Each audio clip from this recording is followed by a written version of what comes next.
اللہ اللہ اللہ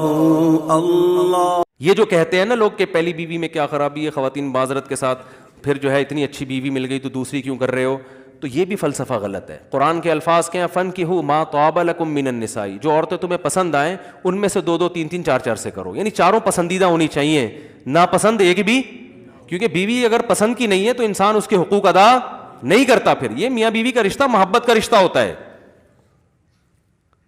یہ صرف کسی کا گھر بسانا نہیں ہے، اس میں محبت ہوگی تو پھر آدمی دیکھو ویسے کسی یتیم کی کفالت کر لینا، انسان یتیم کو پالنے کے الگ فضائل ہیں، یتیم بچی کو پالنے کے بھی الگ فضائل ہیں، تو نکاح میں تو اللہ نے شرط ہی پہلی کیا لگائی ہے، اس سے کرو جہاں تمہیں بولتے کیوں نہیں پسند۔ اب اس پر ایک اشکال ہوگا کہ پھر بدصورت عورتیں بیچاری کہاں جائیں گی، انہیں تو کوئی پسند ہی نہیں کرے گا۔ اس اشکال کے دو جواب ہیں۔ ایک بات یہ کہ آپ جس طرح کا چاہتے ہیں ضروری نہیں کہ آپ کو مل بھی جائے، پسند تو ہر آدمی کو لینڈ کروزر ہوتی ہے، لیکن چنچی کا کرایہ بھی بہت سے لوگوں کے پاس نہیں ہوتا، تو پھر ان کو اپنی پسند کا معیار کیا کرنا پڑتا ہے، بولتے کیوں نہیں بھائی۔ تو پہلے شیشے میں کھڑے ہو کر اپنے نین نقش کو دیکھیں، اپنے ڈیزائن کو دیکھیں، اس ڈیزائن کے حساب سے، کیونکہ آپ اگر کسی کو پسند کریں گے تو ضروری نہیں ہے کہ وہ بھی آپ کو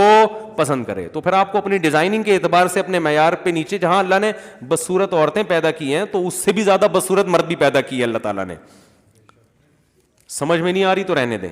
ٹھیک ہے۔ دوسری بات یہ کہ قرآن میں یہ الفاظ نہیں ہے کہ خوبصورت عورتوں سے نکاح کرو، قرآن نے کہا جو تمہیں پسند آئیں مناسب لگیں وہاں کرو، تو پسندیدگی کی بہت ساری وجوہات ہوتی ہیں، صرف خوبصورتی نہیں ہوتی۔ بعض دفعہ ایک عورت خوبصورت نہیں ہے، خاندان بہت اچھا ہے، تو آپ کو وہ اس لیے پسند آتی ہے کہ یار میرے بچے بڑے خاندانی ہو جائیں گے اس خاندان کی وجہ سے، سسرال کا اثر پڑتا ہے نا۔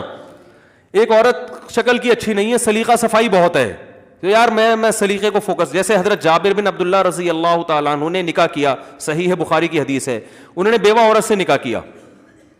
تو آپ صلی اللہ علیہ وسلم نے فرمایا کہ تم کسی کنواری سے نکاح کیوں نہیں کیا،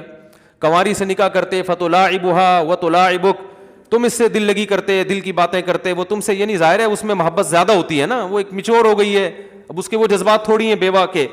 تو آپ صلی اللہ علیہ وسلم نے جابر بن عبداللہ سے فرمایا کہ کسی کنواری سے نکاح کیوں نہیں کیا، بیوہ سے؟ انہوں نے فرمایا یا رسول اللہ میری چھوٹی چھوٹی بہنیں ہیں، گھر میں چھوٹی چھوٹی بہنیں ہیں،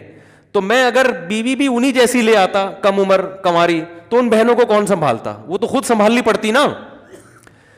نہیں آ رہے سمجھ میں بات؟ مطلب یہ کہ پہلے ہی بیچاری کچھ بہنیں ہیں جو جن کو سنبھالنا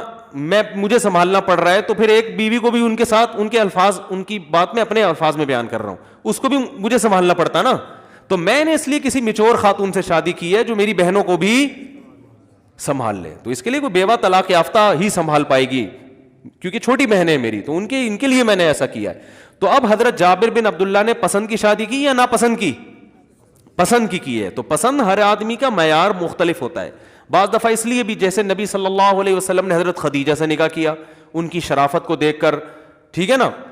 اور اس لیے بھی کہ وہ مالدار تھیں تو نبی صلی اللہ علیہ وسلم کو مالی لحاظ سے سپورٹ کیا، انہوں نے مزاربت پہ پیسے دیے بزنس کے لیے۔ تو بعض دفعہ آپ اس لیے میرے ایک دوست ہیں انہوں نے اپنی ایج کی خاتون سے نکاح کیا جن کے بچے بھی بالغ ہو چکے تھے، حالانکہ خود بالکل ینگ تھے۔ میں نے کہا ماشاءاللہ آپ پہلی شادی کر رہے ہو بیوہ سے اور بچے بھی اتنے بڑے بڑے، انہوں نے کہا بھائی بزنس پارٹنر ہے، یہ خاتون کیا ہے میرے ساتھ، تو نکاح میں آسانی ہوگی کہ بزنس کرنا آسان ہو جائے گا۔ تو یہ بھی ایک ما طابہ کے مفہوم میں داخل ہے کہ جو تمہیں پسند ہو، تو پسند میں بہت ساری چیزیں ہو سکتی ہیں، نہیں آ رہی تو رہنے دو، ٹھیک ہے نا۔ تو اس لیے صرف میں خوبصورتی داخل نہیں ہے، بہت ساری، بعض دفعہ آخرت بھی پیش نظر ہوتی ہے۔ آدمی اپنے خاندان کی کسی یتیم بچی سے نکاح اس لیے کر لیتا ہے کہ یار اس کا باپ نہیں ہے تو میں اس کو بیوی بنا کے گھر میں عزت کے ساتھ رکھوں گا، تو شاید یہی چیز قیامت کے دن میری بخشش کا ذریعہ بن جائے، تو یہ بھی پسند میں داخل ہے۔ تو پسند کا مفہوم بہت وسیع ہے، اور یہ بھی داخل ہے کہ شکل اچھی ہے، بس یہ بھی داخل ہے، اس پہ بھی کوئی پابندی بولو بھائی نہیں ہے، یار وہ ویسے ہی اچھی لگ رہی ہے تو کیا کریں، کر لے بھائی تو، اگر تیرے پاس پیسے ہیں، اور اس کو بھی شرط یہ کہ ان کو بھی تو اچھا لگے، کیونکہ لوگ اتنی فون پکاتے ہیں نا، جب میں کال ٹائمنگ جب دیتا ہوں لوگوں کو تو ہر دوسرا فون یہ آ رہا ہوتا ہے میں شادی کرنا چاہتا ہوں، وہ مان نہیں رہے، مجھے بہت اچھی لگتی ہے، تو ابے تجھے اچھی لگ رہی ہے بھائی، اس کو تو اچھا نہیں لگ رہا نا، تو کہہ رہے ہیں کوئی تعویذ دیں، وہ کیوں دیں تعویذ، اس کو غلط آدمی اچھا لگنا شروع ہو جائے، جب اس کو نہیں لگ رہا تو نہیں لگے اس کو۔ تو یہ سب چیزیں زبردستی کا معاملہ اس میں میرے بھائی نہیں ہے. تو جہاں سے بات شروع ہوئی تھی میں وہاں لے کر آتا ہوں. یہ کہاں سے کہاں دیکھو ہم نکل لیے یار.